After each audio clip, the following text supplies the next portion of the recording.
welcome to Life Life Etc., a show that covers all aspects of life, relationship, and success. And I'm your host, Anna Elton. And today we have a special guest, Dr. Rachel Needle. She is a licensed psychologist, she is a certified sex therapist, and a co-founder of Modern Sex Therapy Institutes. Welcome, Dr. Rachel. Thank you for having me. Absolutely. So we're going to talk about intimacy, we're going to talk about relationships, we're going to talk about sex. We're going to talk about all the interesting topics. But before we jump in, I always like to just get to know you a little bit, just quick Q&A. And again, please take your time. If you have a story, we love stories. Please share the stories. So let's start. So what do you think is the biggest myth about sex that people still believe? There's so many myths about sex. I would say one of the ones that I hear the most is that sex should be effortless and spontaneous, right? That if you're with the right person and it's a good relationship, that it should always be spontaneous. And that could not be farther from the truth. The movies really and teach us that. You see people come home from a date and they push each other up against the wall. They can't even make it to the bedroom. They can't make it inside the door. They're just having sex and passionate all the time. But in reality, healthy sexual relationships take communication, they take effort, they take planning, a lot of different things. First of all, life happens, right? Like life gets in the way, kids, jobs, work, stress, our, desire fluctuates with hormones, relationship dynamics. So, that's not necessarily the case. And sometimes we have to schedule intimacy or realize that it's not always just going to be effortless and spontaneous. Absolutely. I love that. And do you want to tell us a little bit more about spontaneous desire? Yes, Yeah. sure. So spontaneous desire is when we experience desire where nothing has to happen, right? We're just, sitting here and I just feel horny, right? But that isn't what happens for everybody. And it's okay to have responsive desire as well, which means that, I'm not just, getting horny, but, sitting here, but my partner or somebody comes on to me and we start making out and all of a sudden I have desire then. That's responsive desire. It's in response to something or someone. Thank you. I just want to make sure that we clarify all the topics, right? Yeah. Okay, awesome. Next one. So, what is one thing that couples think is weird, but still actually normal? Yeah. So some people think it's weird or not okay when their desires are unmatched, right? So one of the biggest things I see people come in for, I'm sure you as well, desire discrepancy. One wants it more than the other. Nothing is wrong with either of them. It is rare for people to want sex at the same time all the time. We know desire ebbs and flows. We know that a lot of things contribute to that. So the synchronicity doesn't matter. It's finding ways to come up with a middle ground, what works for both of you, ways to connect and respecting each other's sort of desires and rhythms. So I always see this with couples, they come in and they say like, hey, like I always, you ask me for, spontaneity and like you want to like you want me to initiate intimacy, right? And when I do, you don't like it. But I guess the story about it, so when the wife said like, hey, listen, I really want you to initiate because I'm always the one who does it, which usually not the case, right? With like gender differences. So the husband's like, okay, got it. And then, he was really kind of straightforward. He needed more direction that she gave him. So he actually, she was doing her homework and then he came and he approached her. And she's like, no, no, no, I don't want it to go away. And he got upset. He said, like, every time I try to initiate, you reject me. So I stopped. And, when we talked about in therapy, I said, well, you just need to make sure that you read the room. What's the appropriate time to initiate it? What do you think? And then when we talked about it, only at that point, he realized that, like, okay, I see. This is not the right time and place. So Absolutely. And so there's different ways to initiate and everybody wants something different. Not everybody feels comfortable initiating. So being more specific, in terms of I'd like when you put your hand on my leg or because some people think initiating and, is coming up and like pinching your nipple. That's not initiating or that's not something that everybody's going to be responsive to. So you have to learn what your partner's like and what initiation works for them and realize that not every time is the person going to reciprocate and be in the mood or say okay. So and that's okay too. It's just if you find that you're not on the same page with your partners more often than not, I would say sometimes we just remember that desire can be responsive. So even if you're not in the mood, say yes sometimes. I love that. So, and I guess the biggest thing that I always tell my couples, talk about it. And I know it's easier said than done, right? Because we can talk, I mean, we can try to talk about other things, right? Communication is always number one issue when why couples come in, right? But intimacy and sex is the most difficult one. And they just simply don't know where to start. So, what would be your advice? What, like, how do you think they can start talking about sex? That they can start. I'm sorry, your voice Yeah, got. how can they start talking about sex? Yeah, so I mean that's challenging for a lot of people. We still find that people don't feel comfortable talking about sex. So, um, I would say just start doing it. Right? Talk about what you like, especially what you don't like, what's okay, when you like it, how you like to, your partner to come on to you, what your fantasies are. So if you feel uncomfortable, start small and start with just something, little in the moment. And then if you're really not feeling comfortable, then you might want to seek out some help to understand why you're not as comfortable with it. And I guess the best way to start it is maybe start talking about your brakes and accelerators, right? What helps you to feel desire and what is the stop to your desire. Yeah. So, okay, let's move to the next one. How about what is the most surprising thing you learned in your career? Yeah, so what you just said, that people have a hard time talking about sex, right? And also how little we actually know. So, regardless of race, religion, socioeconomic status, people still struggle talking about sex and asking for what they want, right? So, it's, as a result of not getting education, accurate education, language, et cetera. So, once people get information and are educated, I find that they're less anxious about talking about sex. But when you give them a safe space, it really helps. Absolutely, I love that. So, how about sex positive books, movies, shows that you love, something that our viewers can maybe take a look after the show? So, what is some of the literature and What is what? psychoeducation, books, movies, shows? I love Emily Nagoski's Come As You Are. It's research based, it's accessible, celebrates the full, spectrum of sexualities without shame. I also really like the Netflix show Sex Education. I think it's Mhm. funny, it's inclusive, and it models healthy conversations about sex and relationships. Love that. Okay. How about, so last one. Okay. So, one word that sums up your mission in sexual wellness. Ooh, one word is hard. It depends on what hat I'm wearing, right? So in the education department, maybe innovation, because our mission at Modern Sex Therapy Institutes is to bring cutting edge, evidence based education to mental health and medical professionals so that they can better serve their clients. Modern Sex Therapy Institutes exist to break down the barriers and give professionals skills and confidence to provide comprehensive education. But if I'm putting on my therapist hat, I would say empowerment, because my mission is to give people the knowledge, the language, the confidence to understand their sexuality without shame and to build the relationships that they really want. Awesome. I like that. So, the next thing I was thinking is whenever we think about health, right? We talk about diets, exercising, right? Um, Health in general, sleep, right? Sleep is important. But how about sexual wellness? How about sex? Yeah. Isn't it crazy? We tend to separate sex from health, right? As if it's like optional or extra. But sexuality is part of being human. So just like all the things you mentioned, nutrition and movement, sexual wellness affects us physically, emotionally, and relationally. So it's so important. And we know that sexual satisfaction contributes to relationship satisfaction. We know that sexual wellness, leads to, and sexual satisfaction and having sex leads to lower stress, better immune function, improved mood, lower anxiety, even heart health. So we need to start thinking about this as part of who we are, about identity, connection, self-esteem. It's a core component of our health. So, where do we start? So, if we want to take care of our sexual wellness. So, for Yeah, example, we want to exercise, we go to the gym or at least sign up to go to the gym, right? We have something, or at least buy the yoga clothes, something.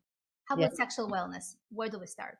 Yeah. So, I mean, I think you start with trying to understand, trying to see yourself as a sexual being. If you don't, then, engaging in some sort of sexual activity, whether it's with solo or partnered. And if you do struggle with any area of sexual functioning or shame, definitely seek out a professional in this area, someone that specializes, and don't let it go. I see so many people wait so long to get help, whether they're soloed or partnered, and the longer you wait, the harder it is to get back or to get to a place where you want to be, and that's healthy sexually. Yeah, absolutely. We need to start as soon as possible, but unfortunately, sometimes people wait. I work with a couple that waited for 25 years. Wow. That's a long time. And again, obviously, therapy can help, but I feel like they missed so many years of actually enjoying each other, Yeah. enjoying themselves. And I always tell people when people like, they wait 25 years and they're like, well, how long is this going to take? I'm like, well, definitely not 25 minutes. Definitely not 25 weeks, right? It's been 25 years. Think about that. So, for some things, we can treat them more quickly than others, depending on the presenting issue. But, the longer you let something go, the harder it is. And I feel like the misconception about sexual, I guess, sex therapy, right? People think if I have a big problem, that's the only reason why I would even look into sex therapy. But in reality, there's so many things, right? Just low desire, right? Mismatched desire. That's why couples struggle and disconnect. So I feel like a lot of couples come in because of the desire. Absolutely. Sexuality exists on a continuum, right? So, you know, in addition, it encompasses so many different things: identity, orientation, body image, relationship health, contextual issues, sexual functioning, pleasure. We forget about pleasure, but that is so important. That is such a huge part of sexual health. Yeah. We always talk about orgasm, the G spots, Yeah. right? And then, but sometimes pleasure, or like performance. I feel like some people focus more on the performance than pleasure. That's a huge issue, right? People are having what I call goal oriented sex. Um, so performance as well as, thinking that, the orgasm is what their goal is, instead of enjoying everything that leads to it or doesn't even. Hmm. So, I mean, when the couples first start dating, maybe they spend more time on foreplay, right, and enjoying each other's company. And then when they've been married for a while, it's usually scheduled. It's like, okay, let's go. And usually it's not that easy, right? And maybe not as fun.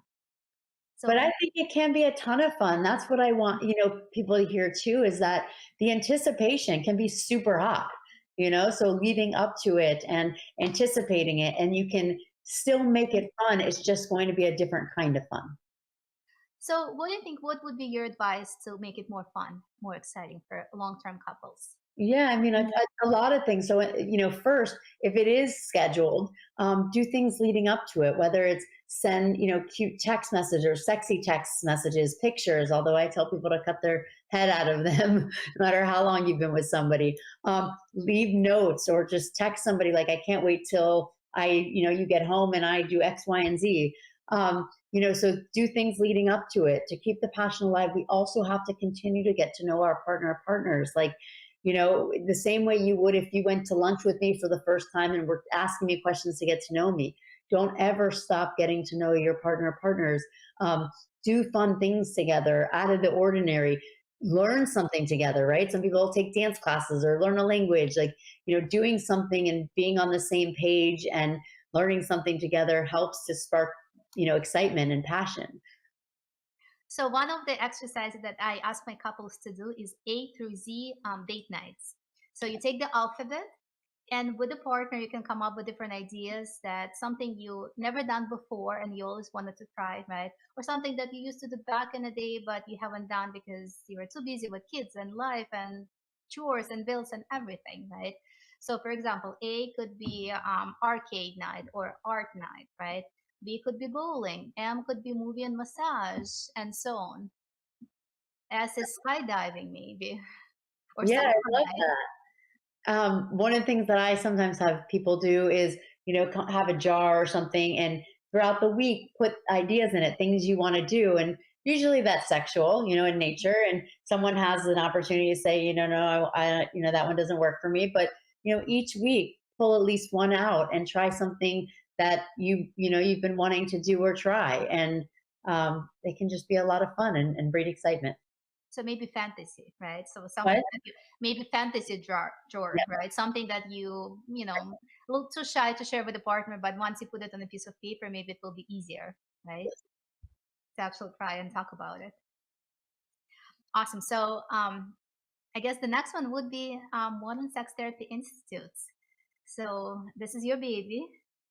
This Yeah. is something you developed right with your co-founder. So how did it all started? Why Sex Therapy Institutes?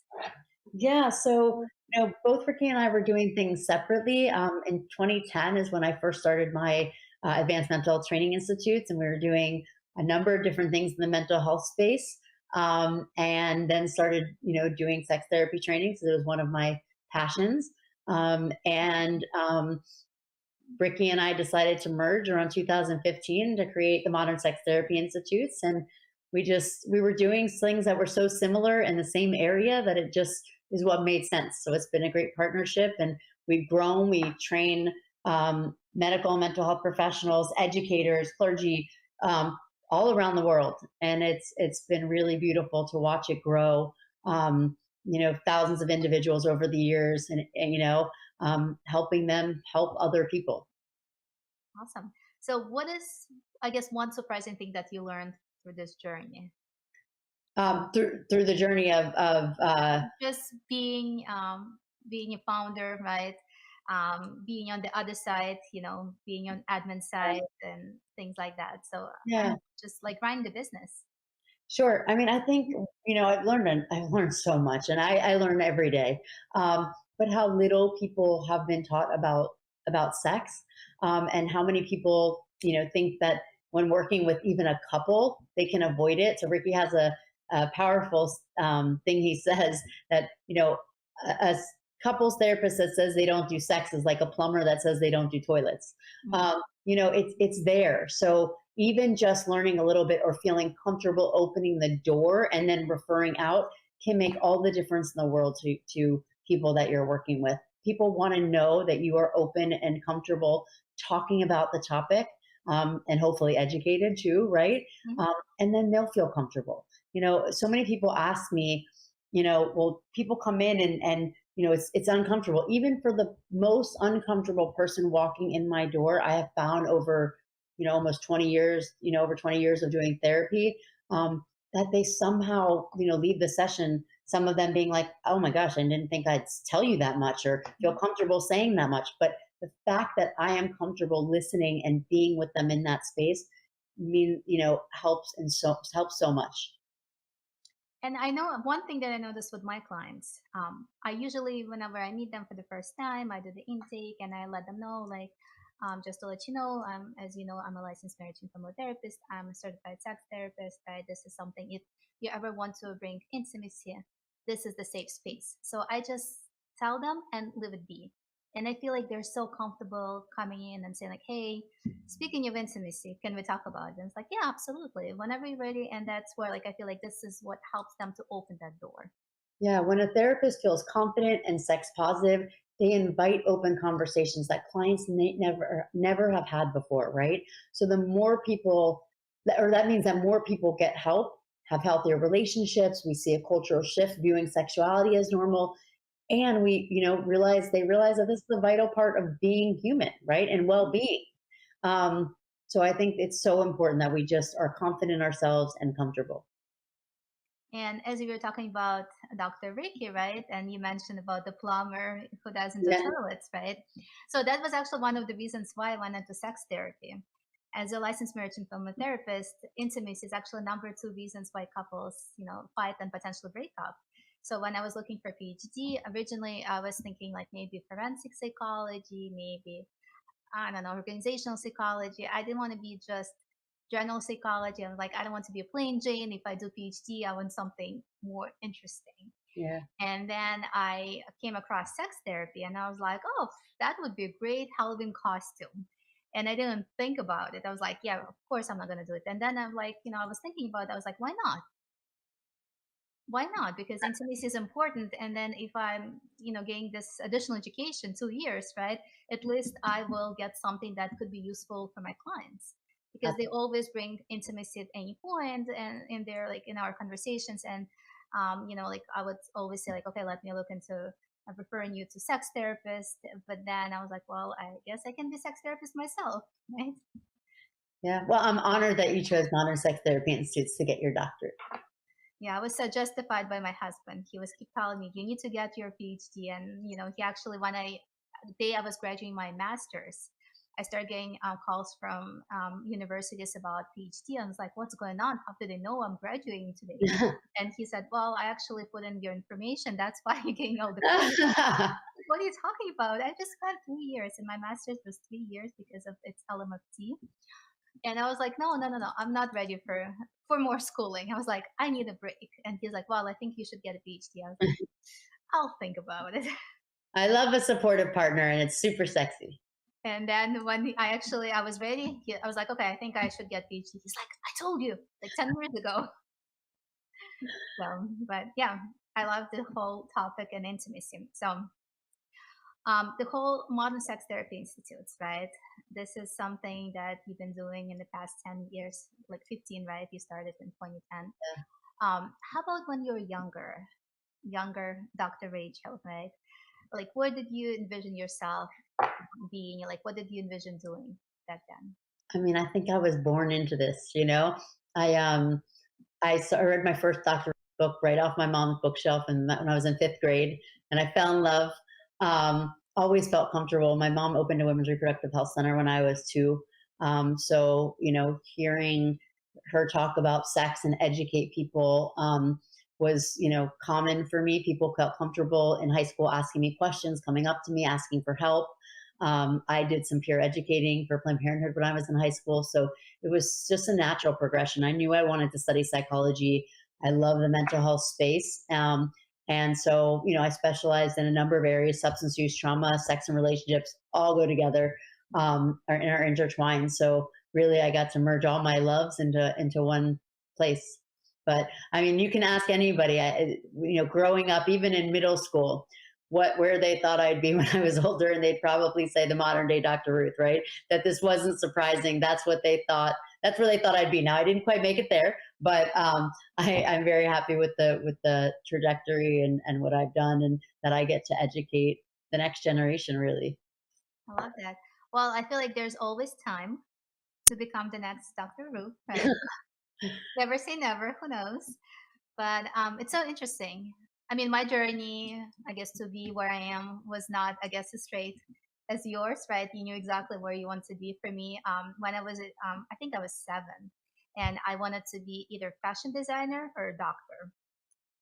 And when I finally went to a college, I actually chose biochemistry because I was like, I don't know exactly what I wanted to do, but I like science, I like math. Let me go into biochemistry. And then I had one psychology course, and the professor, she was so passionate about psychology, and I fell in love with psychology. And I yeah. went to the office. I said, like, I want to be a psychology major. And they said, are you sure? I was like, yeah. So I changed to psychology. And then when I was done with psychology, I was trying to figure out what's next for me. And I was like, I don't even know, like, if I want to stay in therapy, because I know I heard so many stories where people would go from high school to masters, and then they graduate masters, and now they're a therapist, and they don't want to be a therapist. They're like, this is not what I signed up for, because I know it sounds amazing, just sit there and listen to people. That's what my kids say. Well, you just sit in your office and listen to people. You don't do anything. I was like, okay. I was like, okay. And I know it sounds easy, but in reality, as a therapist, as clinicians, we take on so much, right? We take on trauma, we take so many emotions that people cannot handle, right? And sometimes, some days, you feel inspired, you feel light, you feel happy that you helped so many people. But some days you're just so exhausted because you gave everything that you had. Well, we have natural empathy anyway, right? So it's hard not to feel for others. But and lots comes up even with sex. But I always joke, but I always talked about sex. Now I get paid to do it. So I mean, I think there's so many different areas, but it is heavy sometimes. And so I think a lot of people do understand that, because even when they don't talk about it, and those that don't feel comfortable sometimes end up in therapy, right? Mhm. So they learn what it really is if they find a good therapist. Yeah. So another thing I was thinking, because actually I was in that situation not so long ago, but whenever you go places, right, and people ask what you do for living, what do you usually say, and what's other people's reaction? When I tell them what I do, Hmm. Well, I mean, I start with saying I'm a psychologist, right? And then a lot of people are like, okay, I'm done talking. Don't analyze me. And to which I respond, like, my brain shut off when I'm not at work, but really, it doesn't shut off. But then, when I tell them about my specialties, they're usually very excited and intrigued and have questions. And then a lot of people use as an opportunity that to ask questions or to tell me a story about themselves or a life or their partner. Because a lot of people don't have anybody to talk to about this. And just telling them what I do opens the door to that, to someone that they think will listen. And so it depends on the environment. Sometimes I have to say, I'm, I'm at a social event or something, but I try to give them support, let them know where to go, or speak to them later in the day if possible. But people are usually excited and intrigued and curious. I was just at the high profile event this summer in DC, and I was talking to people, and they say like, so like, what do you do? And I always like, scan the room, and depends, where I am. Sometimes I say the, sex therapist. Sometimes I don't say that. Sometimes I say the therapist. Really depends, right? So I said like, hey, I am getting my. Oh, I think at that point I got my PhD. Yeah, I just got my PhD, right? And I said like, I just got my PhD in clinical sexology. So and the woman said like, so you're a clinical sexologist, and she was in her like late 70s. I was like, yeah. She's like, wow, I met so many people throughout years, but I never met a sexologist. Yeah. So but it's so interesting, right? Because some people I had some people who, even clients, who would giggle, say like, oh, this is what you do, right?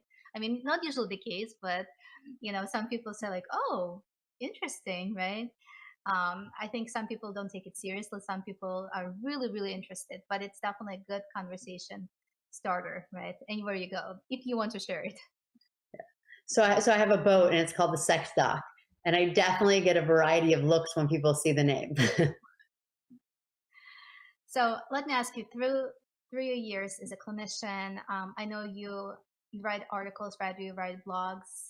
You were featured, um, where Cosmopolitan, right? I've been quoted in a number of magazines. Yeah. Yes. So what is something, I guess, that you learned through your journey, about yourself, right? Through all the stories you heard, because I know like whenever you hear something, sometimes you apply it to yourself and say like, wow, do I experience this? Or this is like, oh wow, this is really interesting. This is surprising to me. Like, what is something that stood out for you and you learned and you still carry with you? Yeah. I mean, I feel like I'm always learning about myself, right? Through reading, through clients, through, you know, uh, continuing education or watching things. And I mean, I think it's a good question. I think I'm always learning about um, what matters, how to help people better. Um, and I'm always surprised by how little people know, and I don't think it's necessarily getting better, but we do have different avenues and different ways to learn um, about healthy sexuality, sexual health, and get more sex positive messages. Mhm. But I think, I'm always learning that I can always know more and I can always grow more. And, there's always going to be more people to help. Yeah, love that. I'm just thinking about self of a therapist. When I was getting my master's program, LMFT, right? We had to do this big project of self of a therapist. It took the whole year, and we're analyzing ourselves, and we're doing genograms, family trees, right? And we're like really going into dynamics and really getting to know ourselves. So that was extremely helpful, because this is something I do with clients, right? But before you can help someone, it's really important to also get to know you, right? So I think with sex therapy, it's also important, right, to know where you stand. Yeah, to always continue to work on ourselves, right? And check in. But you know what's interesting, as I learn new things and I write and I talk about things, I feel like my husband also learns with me. Yeah. And whenever he reads something, he's always like self checking, am I doing this? And it's so funny because he was reading something the other day and then he was kind of like, oh, am I giving you flowers for no reason? Am I doing this? And then the next day I see the flowers on the table. I was like, good. He's a good learner. Listen, I think learning and growing together is so important. And it fuels passion. So, what else do you think would be helpful for our viewers to maybe try tonight or sometime maybe this weekend to fuel their passion and connection and desire. Yeah. Mm. So, think about if you're not feeling that anymore, think of something that used to turn you on, or ways that you used to feel. If you're, hopefully you're feeling sexy and good, but if not, think of what you can do differently, whether it's moving your body differently, or putting on something that you enjoy wearing or that makes you feel sexy and sexual. You can do that for yourself too. You don't have to just dress up for a partner, right? Um, that is important, and it helps us sort of feel better about ourselves and feel sexy in our own bodies. Spend some time exploring your own body. I think that's really important if you feel comfortable with that. If not, if it's religious, I'll stay away from that for now. But if it's comfort, figure out a way to start feeling more comfortable. Maybe it's talking to somebody, maybe it's doing some bibliotherapy, like reading your books on it.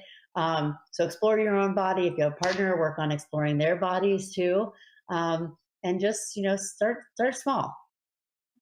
And sometimes just take a shower, wash your hair, and you feel sexier, right? Because I feel like one of the things that like I keep hearing from my female clients, they say like, well, my partner really enjoys morning sex, and they say like, I hate it, and I was like, why? Why do you hate morning sex? And they're like, well, like my hair is a mess, I feel like a mess, I have the dog breath, and they just want to go with it, and they're like, no, no, no, like they say like, I just want to take a shower, I want to feel sexy, I want to desire myself. I'm like, I don't know, like how you can desire me, like I don't desire myself, right? That's why some partners they don't feel comfortable in the morning, right? So that's just where like the conversation needs to happen, right? What's your preference? What would be exciting? And make the time to do those things. If you know what's going to help you feel sexy and better about yourself, then make it a point to do them. It'll feel good, right? Even if you're tired, most of the time it actually gives us more energy, and it's good for our mental health. Helps you sleep too. So if you're wanting to fall asleep, an orgasm will help you do that. I guess that's true, right? You're stressed out, it can de-stress, right? And relax your body. You don't need any hopeful sleeping medicine or anything melatonin, right? You can just have a natural way to fall asleep. Orgasm's my melatonin. Awesome. I love that. So talking, and I know like we talked about the fun stuff, but how about substance use, right, and trauma? So I know you were specializing in that. So how Yeah. does it come with intimacy, sex? How did you even fall into that? Yeah, they're all so intertwined, right? Trauma and addiction both leave fingerprints on sexual health, but don't necessarily define a person's future. Trauma, whether it's from childhood or assault or even medical experiences, can really disrupt how the body registers safety and pleasure. And addiction itself brings an added layer of shame, secrecy. So it starts by, we really have to understand that nothing's wrong with us. And, the truth is that the brain and the body are resilient. But when we talk about substance use, one of the things I think about too is that most people that have some sort of substance use disorder have never had sober sex, right? Like So ever. interesting. Okay, I never even thought about it. Okay. Yeah. So it's really important that once they do get sober, that they learn about intimacy. Some say relearn, but I really think learn about it, and work on discovering sex without substances. Maybe what you've used sex for, you haven't. Being able to stay present and mindful in a moment and feel comfortable, because a lot of people at that point won't feel comfortable in their own bodies because they've never been in that place sober. So really, create experiences that are chosen and safe and enjoyable, and do that at your own pace. It's so true. And I definitely seen couples coming in and, when one partner, both partners stopped drinking, they got married, had kids, and they just made the decision, not to drink. And it can be so tough for them to connect with each other because they used to connect through alcohol, right? Going to the bars, going out, party. And then I didn't even think about sex, right? Because also sex was under Yeah. influence, right? And now they have to really like figure out how to get to know each other and what's comfortable and comfortable. Yeah. Because for a lot of people, they start drinking because they want to relax, the social lubricant, right? and then they want to feel more loose, and then now they're all uptight, right? And then how do you relax again? How about trauma? So, like, what is something that you would say like important to know for people with sexual trauma or just childhood trauma and Yeah. intimacy? Yeah. So, I mean, that's a huge piece, right? So, if you've experienced trauma at some point in your life, even if it's not sexual trauma, it can impact the way you view or feel in your own body. So, really, in therapy, we work on rebuilding a sense of safety and trust first, Mhm. right? Learning to notice sensations without anxiety, without panic, practicing consent even in small steps, because we want to make sure that, we're not. Um, activating that trauma and that response in the body. So for some people, that needs to be trauma specific work individually. For some, it will include a partner if you are partnered. But really, gradually having positive sexual experiences and being able to relearn pleasure, sex, or learn it for the first time while working through that trauma. Thank you. So another thing I was thinking, so let's say one partner wants to address intimacy, right? And their partner is not willing to go to therapy. They feel like, if they go to therapy, um, they must have a problem, and they feel like they're not there, you know, they don't have that big of a problem. So what would be your advice for someone who is willing to go, and how can they, get their partner in, or where should they even start? Yeah, that's really tough, and we see it a lot. People coming in individually, and really, if people are partnered, that's my preference is to see them together. You know, if someone wants to identify a client, just to get them in, you can, say that's fine because the truth is that a sexual issue impacts all partners in a relationship, right? So regardless of where it started, if something's maintaining it and it's impacting the relationship. Um, but if the goal is to have great sex, then so what's a 15-minute session once a week? But so if you have to come in alone, then you come in alone, and we work towards getting a partner there, or working on the things that we can on our own, so that you can bring that home to the relationship if that's what has to happen. But don't not come in just because a partner won't. That you can express the importance of it to you, and that it will be helpful for you in the relationship, and hope that the partner will come, or partners. Yeah, I guess there are different ways, right? You can therapists can send homework, right? Yeah. And you can do it with your partner, or sometimes you can maybe set the timeline, right? It's not that we're going to therapy, sex therapy, which is really scary, right? For some time, you just say like, okay, let's go for, let's say, 4 sessions and see how it goes, right? Or maybe sometimes, I guess, the really reluctant partners, I would tell my client, just ask your partner to come and join us. They don't have to talk, they can just sit and listen. Sometimes I say like, well, they can come if they can support you, and just, I Yeah. would like to hear from them kind of what's going on, maybe something you're not addressing, you're not realizing that we should be working on, that's another way. And when their partner come in and they realize it's not that bad, it's not even that scary, then they're more likely to come back. Yeah.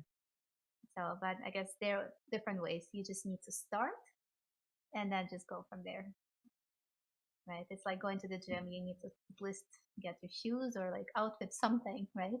Yep. Go outside for a walk. You need to start somewhere. Absolutely. So, but before we start wrapping up our session tonight, I guess the session, the conversation. So, what is next for you? Like, any plans, any projects coming up? I always have projects. um, just to continue to build, to grow, expand, to come up with new trainings for people, new certifications for professionals that are more um, uh, specialized, as well as some stuff for the general public to help them have, great, pleasurable sex.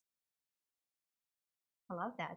So I know you have your trainings on the weekends, right? Did you just have the trainings this past weekend or no? No, this coming weekend. It's come. Okay, so what's coming up? That's a great question. What is coming up? So I think we have Barry McCarthy this weekend. talking about couples and so like, look, I never remember everything. Integrating sexual interventions into sex therapy. We have some diversity trainings with sex therapists with Dr. Shadeen Francis, and we have Dr. Alexander Solomon talking about couples using relational self-awareness framework in their work. So some really fantastic faculty and presenters. I love that. So if any of our viewers interested to sign up for these trainings or any upcoming future trainings, where Yeah. do they go? So you can go to our website, www.modernsextherapyinstitutes.com. And that's definitely also our social media handles.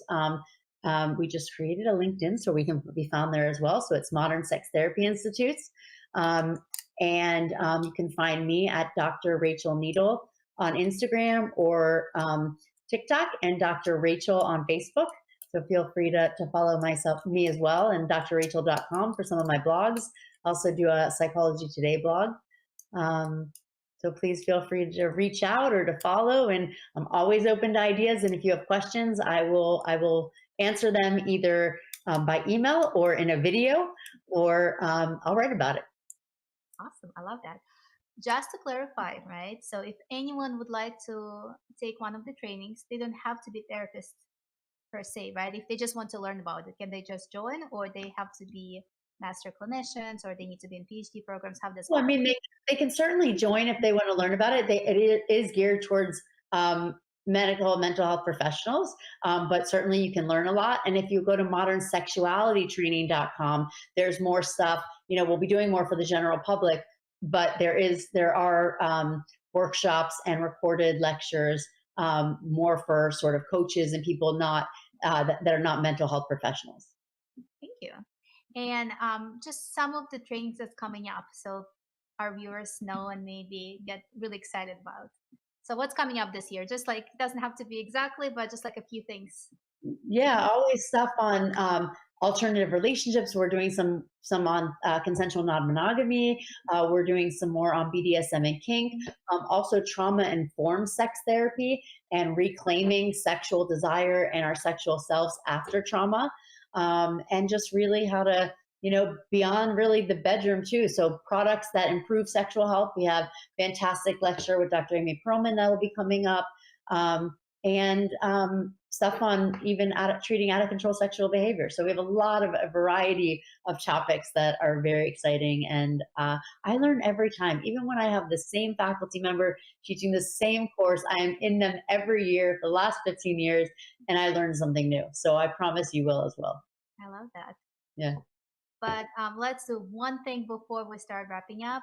If you can give us one last piece of advice, what would it be? Yeah. Your sexuality isn't something that you need to fix, right? It's something that you need to understand, you need to nurture, celebrate. There is no single normal. There is no normal. Approach things with more compassion and curiosity, in your relationships and with yourself. I always tell people, give yourself permission to always keep learning, keep talking about, keep evolving. And sexuality is a lifelong journey. It's not a destination. So treat it like that. Thank you. That was amazing information, amazing conversation. Thank you for being here with us. Thank you. We're here with Dr. Rachel Needles, Modern Sex Therapy Institute. Thank you. And once again, where can we find you? You can find me at Dr. Rachel Needle on Instagram or Dr. Rachel on Facebook. You can find us at Modern Sex Therapy Institutes on all social media. And our website is modernsextherapyinstitutes.com, and mine is drrachel.com. Thank you. Thank you for watching us, and we'll see you again in 2 weeks. Thank you, and bye-bye.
Just